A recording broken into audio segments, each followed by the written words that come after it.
Set 1 से start कर रहे हैं हम लोग। फर्स्ट क्वेश्चन है हमारे पास बेटा, in which of the following situations a chemical reaction does not occur. तो बेटा इसका आंसर है आपका melting of glaciers. So option D is the right answer. ठीक है बेटा।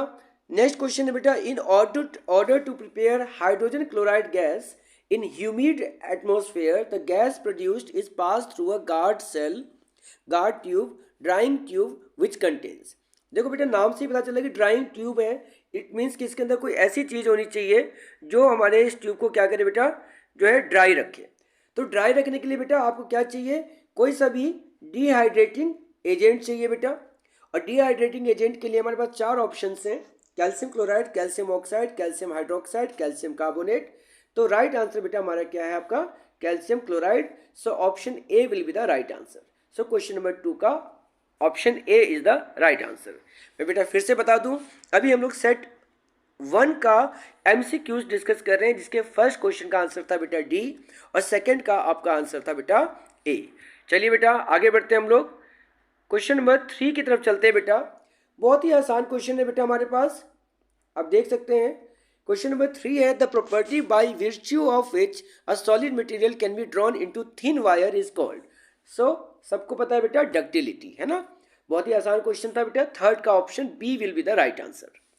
सिमिलरली बेटा अगर हम क्वेश्चन 4 की तरफ जाते हैं तो हमारा क्वेश्चन नंबर 4 है, select from the following hydrocarbon having 1 carbon carbon single bond and 1 carbon carbon triple bond. तो देखो बेटा जैसे ट्रिपल बॉन्ड आ गया तो बेंजीन नहीं हो सकता, साइक्लोहेक्सेन नहीं हो सकता, ब्यूटाइन हो सकता है, और प्रोपाइन भी आप कह सकते हो भाई, ब्यूटाइन में और प्रोपाइन में आप कंफ्यूज हो सकते हैं।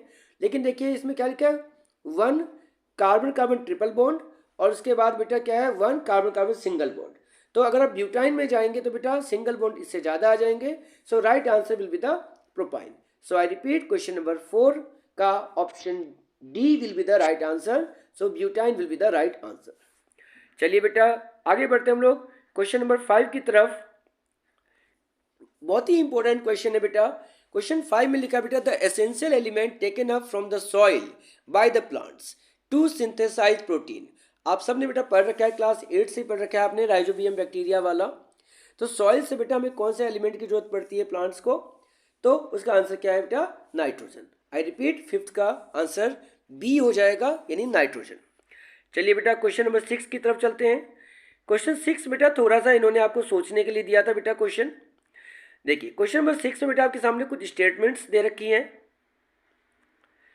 इसमें बेटा फर्स्ट स्टेटमेंट है, lymph vessels carry lymph through the body and finally open into larger arteries. आपको बेटा बताना था कि इनमें से कौन कौन सी स्टेटमेंट सही है। तो बेटा लिम्फ क्या कह रहा है बेटा कि लिम्फ कैरी करता है लिम्फ वेसल और लार्जर आर्टरी में ओपन होता है। अगला स्टेटमेंट है, lymph contains some amount of plasma protein and blood cells. ये तो बेटा आपने डेफिनेशन में ही पढ़ा है। सी में लिखा है, lymph contains some amount of plasma protein और रेड ब्लड सेल्स। तो रेड ब्लड सेल्स की वजह से बेटा ये स्टेटमेंट गलत है। और इसी तरह से डी में है, lymph vessels carry lymph through the body and finally open into the larger veins. अब देखो बेटा ए में लिखा हुआ है लार्जर आर्टरी और डी में लिखा हुआ है लार्जर वीन्स। तो या तो ए ठीक होगा या डी ठीक होगा। तो अगर बेटा आपने पढ़ रखा है तो B and D. So statement B and D जो है बेटा आपका सही है। So option B will be the right answer. So question number 6 का option B will be the right answer. चलिए बेटा आगे बढ़ते हैं हम लोग क्वेश्चन नंबर 7 की तरफ। Plants like rose and banana have lost the capacity to produce. तो बेटा इनमें जो है ये एक जनरल टाइप क्वेश्चन आप कह सकते हो।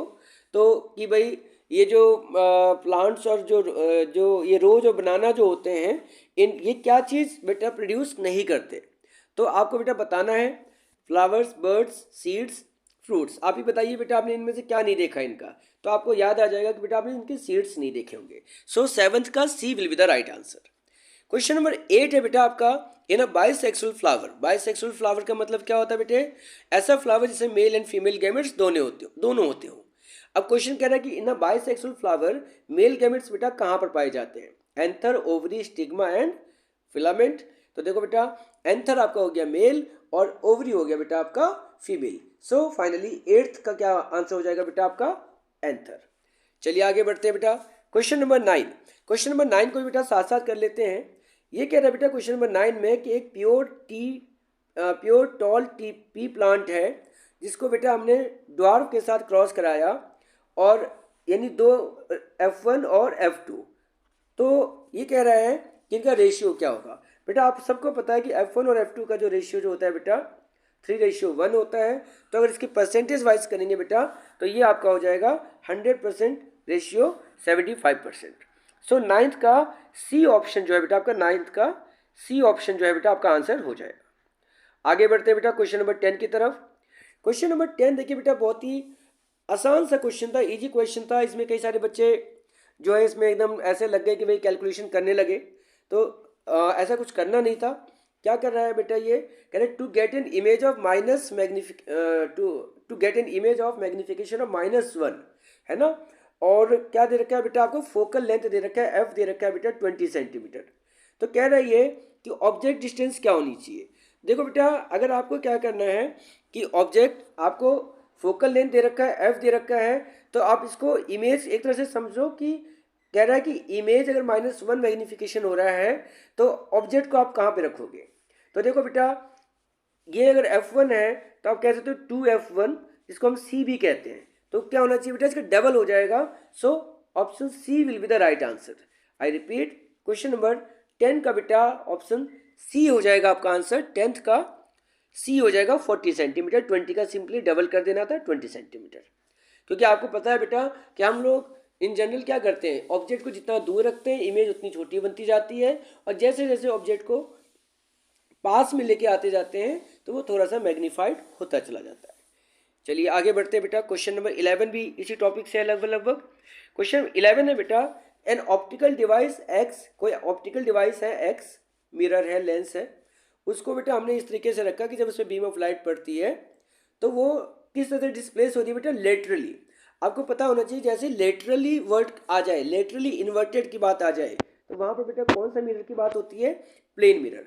सो 11th का आपका आंसर क्या हो जाएगा बेटा, ए, प्लेन मिरर। इसी तरीके से बेटा अगर हम आगे बढ़ते हैं क्वेश्चन नंबर 12 की तरफ देखते हैं बेटा, बहुत ही बढ़िया क्वेश्चन है बेटा। क्वेश्चन नंबर 12 ये कह रहा है बेटा कोई रेजिस्टेंस आर है, उसके हमने 3 पार्ट्स कर दिए, ठीक है बेटा। आई रिपीट कि बेटा ये कह रहा है आपसे कि कोई रेजिस्टेंस आर है बेटा, और उसके हमने क्या कर दिए, 3 पार्ट्स कर दिए। तो बेटा 3 पार्ट्स कर दिए तो यानी क्या हो जाएगा, हर एक पार्ट क्या हो जाएगा, R/3 हो जाएगा। और फिर क्या कह रहा है ये कि उसको हमने कनेक्ट कर दिया पैरेलल में। तो पैरेलल में बेटा कैसे कनेक्ट करोगे, 1/में, है ना, R/3 करोगे बेटा। बोलो बेटा, इसको हम क्या करते हैं बेटा, 1/R कर देते हैं, और R क्या है इस बार, R/3 है। तो ये हो जाएगा 1/R/3, जिसको कि हम सिंप्लीफाइड कैसे लिखेंगे, 3/R। अब कह रहे हैं इक्विवेलेंट, तो बेटा कितने रेजिस्टेंस है, 3 है, तो 3 को 3 बार आप ऐड करो या मल्टीप्लाई कर दोगे तो क्या आ जाएगा बेटा आपका, 9/R आ जाएगा, 9/R आ जाएगा बेटा। अब ये कह रहा है कि 9/R जो है, तो इसके बाद एक वैल्यू R है, एक वैल्यू बेटा R' आएगी। तो आपको क्या करना है, वैल्यू निकालनी उनकी R/R' की। तो बेटा R/R' की वैल्यू जब आप निकालोगे तो क्या हो जाएगा बेटा, 9/R/R। तो फाइनली आपका आंसर क्या हो जाएगा बेटा, 9th। सो 12th का बेटा आपका आंसर क्या हो जाएगा, D option. So 9 will be the right answer. चलिए आगे बढ़ते बेटा क्वेश्चन नंबर 13। क्वेश्चन नंबर 13 बेटा बहुत ही इंपॉर्टेंट क्वेश्चन कह सकते हो आप। Question number 13 is a very important question. ये कह रहा है बेटा कि एक इलेक्ट्रिक बल्ब है आपके पास, और जिसका जो बेटा कितना इसकी रेटिंग दे रखी है कि इसके वोल्टेज कितना दे रखा है बेटा, 220 वोल्ट, और उसकी पावर कितनी दे रखी है बेटा, ये 11 वोल्ट। अब ये कह रहा है कि the resistance of its filament when it glows with a power supply of 220 volt. यानी आपको बेटा पावर दे रखी है, तो सॉरी सप्लाई दे रखी है 220 वोल्ट की, पावर दे रखी है बेटा आपको 11 वॉट की, तो रेजिस्टेंस निकालना है। तो बेटा अगर आपको ये थोड़ा सा भी याद हो, एक फॉर्मूला होता था बेटा, पावर इक्वल टू V²/R। तो power equal to V²/R, but power given है, V गिवन है, R हमें फाइंड करना है। तो R का फॉर्मूला क्या बन जाएगा बेटा, यहाँ से R का फॉर्मूला बन जाएगा बेटा आपका V²/P। अब बेटा V की वैल्यू कितनी दे रखी है, 220, स्क्वायर है तो मल्टीप्लाई बाय 220 कर दोगे बेटा, और अपॉन में क्या लिखा है बेटा p, पावर कितनी दे रखी है बेटा आपको 11, तो इसको सॉल्व करोगे तो 11 2 जा हो जाएगा, तो 20 इंटू में 220, सो राइट आंसर विल बी 4400 यानी 4400 ओम। सो 13th का A option will be the right answer. So question number 13 very good question but not lengthy. 13 का बेटा आंसर क्या हो जाएगा ए। उसके बाद बेटा 14th क्वेश्चन की बात करेंगे। The minimum number of identical bulbs of rating 4 volt. देखो बेटा आपके पास कुछ बल्ब्स है जिसकी रेटिंग कितनी दे रखी है 4 वोल्ट दे रखी है और 6 वाट है पावर, और कह रहा है कि अगर इसको हम सीरीज में रखें और पावर सप्लाई कितनी है, मेन सप्लाई कितनी है 240 वोल्ट की, तो इस तरीके से कितने नंबर ऑफ बल्ब्स जलाए जा सकते हैं। तो बेटा बहुत ही सिंपल है, ये तो आपको नंबर ऑफ बल्ब्स बताने हैं। तो टोटल बेटा आपके पास वोल्टेज कितनी है 240 वोल्ट, और एक बल्ब कितना ले रहा है बेटा 4 वोल्ट, तो बेटा इसको सॉल्व करोगे तो कितना आ जाएगा 60 वोल्ट, 60 बल्ब्स। सो क्वेश्चन नंबर 14 का आपका आंसर क्या हो जाएगा बेटा 60। सो 14 का सी आंसर। 15th क्वेश्चन है बेटा आपके पास, in the food chain given below select the most efficient food chain in terms of energy. देखो बेटा आपको पता होगा कि फूड चेन में जितने कम मेंबर्स होते हैं ट्रॉफिक लेवल्स में, उतना ज़्यादा एनर्जी का ट्रांसफ़र होता है एक से दूसरे में। तो आप देख सकते हो कि ए बी सी डी में सबसे कम मेंबर्स बेटा किसके अंदर है, तो सी में है, वो भी प्लांट से डायरेक्टली मैन। तो इसलिए बेटा आपका मोस्ट एफिशिएंट फूड चेन क्या कहलाएगा बेटा आपका सी। तो 15 का आंसर क्या हो जाएगा बेटा आपका सी पार्ट। तो बहुत ही आसान है बेटा, बहुत ही सिंपल है। 15 का क्या हो जाएगा बेटा आपका सी पार्ट। उसके बाद बेटा क्वेश्चन नंबर 16 की तरफ चलते हैं हम लोग। वेरी इजी क्वेश्चन, ये तो बेटा सभी बच्चों को पता होता है। Which one of the following gets biomagnified at different levels in a food chain. तो बेटा आपके सामने जो ऑप्शंस दे रखे हैं carbon monoxide, CFC, DDT, manure, कह रहा है कि इनमें से कौन सा ऐसा है जो सबसे ज़्यादा जिसका बायोमैग्निफिकेशन होता है हर एक लेवल पे। तो बेटा इसका आंसर क्या हो जाएगा आपका DDT। ठीक है बेटा। सो 16th का क्या ऑप्शन हो जाएगा बेटा सी। उसके बाद असर्शन रीजन पे आते हैं बेटा हम लोग। क्वेश्चन नंबर 17 में देखिए बेटा लिखा हुआ है, असर्शन में गिवन है in large animals oxygen can reach different parts of the animals body easily. बिल्कुल ठीक है बेटा, क्योंकि हमारे पास जो है ऑक्सीजन के लिए प्रॉपर सेटअप होता है, तो असर्शन करेक्ट है। रीजन दे रखा है बेटा कि respiratory pigments take up oxygen from the air. तो बेटा क्या हमारे बॉडी के अंदर जो रेस्पिरेटरी पिगमेंट्स है, रेस्पिरेटरी पिगमेंट्स का मतलब हुआ हेमोग्लोबिन, तो क्या वो ऑक्सीजन डायरेक्टली एयर से लेता है? नहीं। तो इसका मतलब असर्शन करेक्ट है बट रीजन फॉल्स है। सो अकॉर्डिंगली बेटा आपका आंसर हो जाएगा ये। उसके बाद बेटा क्वेश्चन नंबर 18 की तरफ चलते हैं हम लोग। 18 में बेटा लिखा हुआ है concentrated nitric acid is diluted by adding water. देखो बेटा असर्शन में क्या बोल रहा है, वाटर को ऐड करने की बात हो रही है। क्या हम वाटर को एसिड में ऐड करते हैं या एसिड को वाटर में ऐड करते हैं बेटा? सो ऑब्वियसली आपका असर्शन ही गलत हो गया, तो रीजन को देखने की जरूरत ही नहीं है बेटा। उसी हिसाब से अकॉर्डिंगली आपका जो ऑप्शन है डी हो जाएगा, आप कर लोगे। क्वेश्चन नंबर 19 की बात करें।